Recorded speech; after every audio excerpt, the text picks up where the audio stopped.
안녕하세요. 중앙중학교 학생 여러분들. 우리가 2학기를 시작하면서 매 시간마다 1인 1질문이라고 하는 새로운 방식을 도입하여 여러분들과 선생님들, 그래서 피드백을 서로 받고 있는 계속 상황이 되겠습니다. 그래서 오늘은 1차 시, 2차 시, 3차 시에 해당되는 내용들을 피드백으로 구글 설문통에 받아봤잖아요. 들어왔던 핵심 내용들에 대한 답을 해드리는 시간 가져보도록 하겠습니다. 이렇게 여러분들의 궁금한 사항이 지금 200개 넘게 이렇게 들어오고 있는 상황입니다. 그래서 여러분들의 그런 설문 결과가 이렇게 보여지고 있고요. 다양한 질문들의 대답까지 이렇게 보여지고 있습니다. 두 가지 좀 강조 사항을 드리려고 합니다. 먼저 첫 번째, 코로나19 상황이 지금 계속되면서 학교에 계속 못 나가고 있는 상황이잖아요. 그래서 저번에 문자로 2학기 평가가 어떻게 진행될 것인가에 대해서 영상을 여러분들께 문자로 안내해 드린 적이 있었는데요. 결론적으로 말씀드리자면 평가는 두 개를 봅니다. 첫 번째는 기말고사 12월 15일부터 17일까지 보는 기말고사, 그리고 두 번째로는 논술형 20점 수행평가를 볼 예정입니다. 그래서 80점, 20점 수행평가 진행될 거고요. 여러분들 언제 등교할지 아직 확실시 되지 않아요. 산술적으로 계산해 봤을 때는 9월 달에 학교를 2학년 학생들이 등교할 것 같진 않습니다. 등교를 안 할 것 같아요. 안 할 것 같아요. 하여튼 그래서요, 일단 등교 이후의 상황을 좀 지켜보고 언제 등교할지도 모르기 때문에, 또한 그 교육부 장관 유은혜 장관님께서 10월 15일에 2학기의 중학교 학생들 1, 2학년 대상들의 평가를 안 해도 된다라고 하는 걸 발표를 해주기로 했거든요. 그래서 좀 기다려 주시는 게 좋을 것 같습니다. 빨라도 지금 등교가 추석 끝나고가 되지 않을까 개인적으로 생각이 되네요. 하여튼 그렇기 때문에 수행평가는 1개, 지필평가 1개 이렇게 한번 본다 이렇게 생각하시면 되겠고, 수행평가는 고려말 신진사대부의 갈등, 국민왕의 개혁정치 부분을 논술로 볼 예정이 되겠습니다. 그 다음에 두 번째 부탁은요, 여러분들이 지금 제가 알기로 2학년 학생들이 300명 넘고 320명 정도 되는 걸로 알고 있는데, 설문을 안 하는 학생들이 한 3분의 1 정도 되는 것 같아요. 그래서 여러분들 너무 어려운 설문도 아니고 몇 분 걸리지도 않아요. 그래서 한 1분에서 2분밖에 안 걸리기 때문에 설문에 적극적으로 참여해 주시면 좋겠습니다. 그래야 여러분들과 저희 간의 소통이 될 것이라고 생각하기 때문이죠. 자, 그렇게 해서 답변 여기까지 하고요.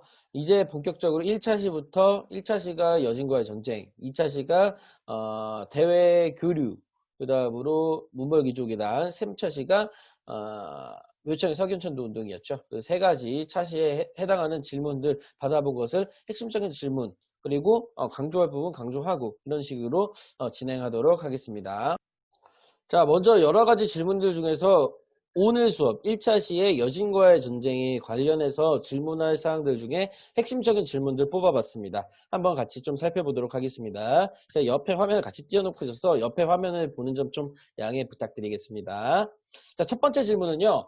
여진이 고려와의 전쟁에서 승기를 잡을 수 있는 이유는 무엇이냐? 또한 여진의 중갑군 기병이 강할 수밖에 없는 이유, 이런 것들 물어봤는데요. 답은 제가 어느 정도 해드릴 수 있지만 제가 전쟁을 주 목적으로 하는 사람이 아니잖아요. 그래서 좀 이쁘게 표현한다면 역사 속의 전쟁을 배우는 거지 우리가 전쟁의 역사를 배우는 건 아니라고 생각합니다. 그래서 세부적인 답은 제가 솔직히 자신도 사실 그렇게는 없고요. 그래서 더 자세한 내용은 요새 무궁무진하게 정보가 많기 때문에 보시는 게 더 찾아보시는 게 좋을 것 같고요.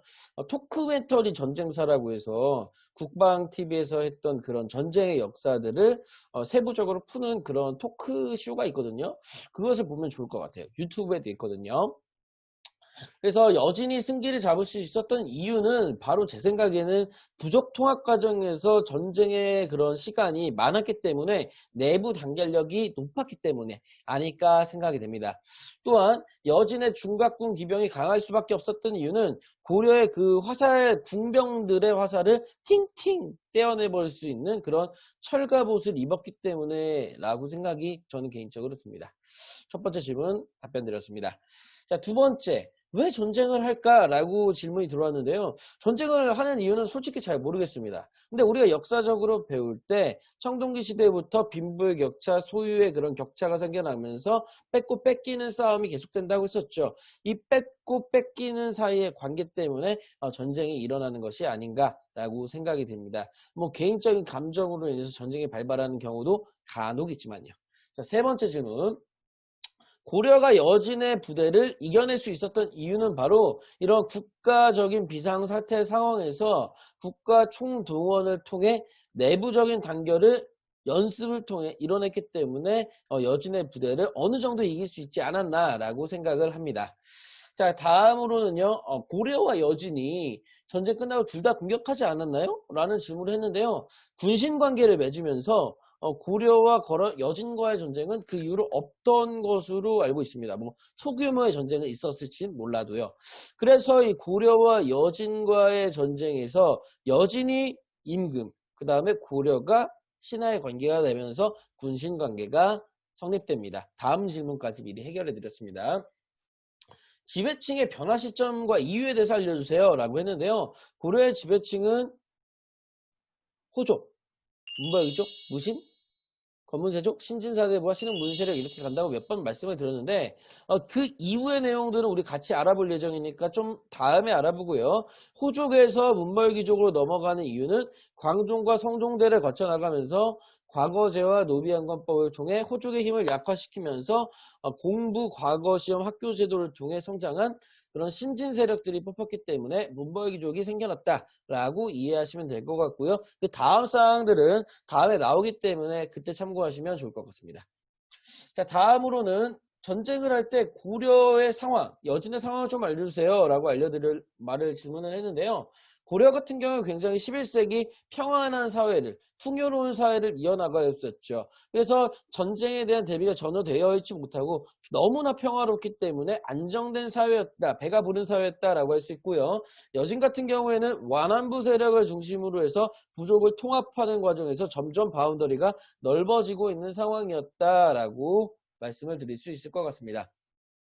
다음으로 별무반에는 왜 신분구별이 없나요? 라고 되어 있는데요. 저도 자세한 기록은 잘 모르겠지만 여진이라고 하는 대형 세력들이 쳐들어오게 되면서 이 세력들을 막아내기 위해서는 신분구별 없이 모든 성인 남자들이 투입되어야지만 막아낼 수 있을지 않았을까라는 생각에 국가 비상사태 상황이라면 신분구별 없이 투입하는 게 맞지 않을까 이런 생각을 해봅니다. 자, 여진에서 강한 사람. 고려에서 강한 사람이 척준경이라면 여진에서 강한 사람은 아마 완안부의 추장이었던 우야속과 아골타가 아닐까 개인적으로 생각합니다. 척준경 같은 경우는 왜 이렇게 무술을 잘하나요? 라고 여쭤보시는데요. 저도 잘 모르겠어요. 그가 왜 이렇게 잘 싸울까요? 자, 다음으로 전쟁을 계속했다면 고려가 아마 힘이 딸려서 아마 지지 않았을까. 천리장성 아래로 여진 부대들이 내려오지 않았을까라고 생각하기도 되면서도 여진도 이 고려를 막아내기 힘들었기 때문에 아마 전쟁을 그냥 그만하지 않았을까? 만약에 1대1로 싸운다면은 여진이 이길 확률이 높지 않았을까라고 생각합니다. 숙여진을 내놓으라고 한 이유는 무엇일까요? 숙여진이고 생여진이 있잖아요. 여진의 모든 부족들이에요. 근데 얘네들이 바우더를 넘어가려고 하기 때문에 같은 여진인으로서 끌어당기려고 하는 건 당연한 것이 아닌가라고 생각을 합니다. 왜냐하면 이 숙여진 세력들이 고려를 넘어가면 고려에 더 큰 힘이 되는 거잖아요. 그걸 방어하기 위해서라는 이유가 되겠죠. 척준경은 아까 얘기를 했고요. 줌 수업 안 하나요? 할까요? 이 정도 하겠습니다. 동북구성으로 넘어가 보면요. 동북구성은 여진 부족들을 미리 방어하기 위한 9개의 성인데요. 이 위치 비정 문제는 아직까지도 논쟁이 되고 있는 상황이고 고려가 이 동북구성을 지키기 위해 많은 백성들과 자원을 투자했지만 현실적으로 경제적인 문제로 인해서 포기할 수밖에 없었다라고 정리할 수 있겠습니다. 이 동북구성을 설치한 사람은 바로 윤관이다 라고 하는 거. 로테이션을 고려도 돌렸으면 되지 않나요? 고려는 부대가 그렇게 많지 않았어요. 그 별무반이 17만 명이었는데 기병부대는 16,000명인가 밖에 안 돼요. 그 로테이션 돌리려면은 여진의 그런 기병을 막아내긴 쉽지 않았을 겁니다. 자, 다음으로 거란은 어떻게 됐나요? 여진의 힘에 밀려서 그냥 소규모 세력을 이어나가고 있다가 결국 여진의 뒤를 이은 몽골에게 최종적으로 멸망당한다고 알려져 있습니다. 구독자가 왜 줄었나요? 너희가 예, 그만하겠습니다. 자, 고려의 무역항은 병란도 말고 없나요? 더 있습니다. 그 서해안을 중심으로 신안 앞바다에 그 보물섬 발견된 거 혹시 아시나요? 그럴 정도로 이 서해안에 있는 항구들에서는 굉장히 무역이 많이 발생했다라고 생각하시면 될 것 같습니다. 그 당시 국력 순위를 알려주세요라고 알려달라고 했는데요. 송나라, 고려, 여진, 거란만 따지고 봤을 때 가장 힘이 셌던 나라는 여진이겠고요. 그 다음에 거란, 그 다음에 고려, 그 다음에 송 이렇게 봅니다.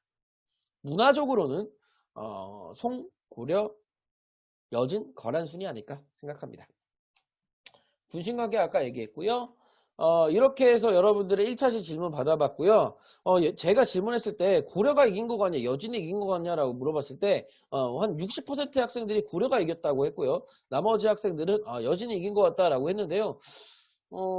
누가 이겼는지는 확실히 알 수 없지만 서로 사실 비긴 거지만 피해를 더 입은 것도 어느 정도 따지고 보면 고려고요. 고려가 여기더 많은 자원을 투자했지만 동북구성 반납했고요. 그 다음에 군신관계를 따졌을 때 더 높은 쪽이 여진이었기 때문에 아마 여진이 그냥 이긴 거지 않을까라고 생각을 합니다. 인명피해도 고려가 훨씬 많았고요. 자, 다음으로 전쟁의 승패가 중요한 이유는? 이라고 하는 질문을 했는데요. 여러분들 답변 중에서 기가 막힌 답변들만 모았습니다. 첫 번째, 국가의 존속을 좌지우지할 수 있기 때문에.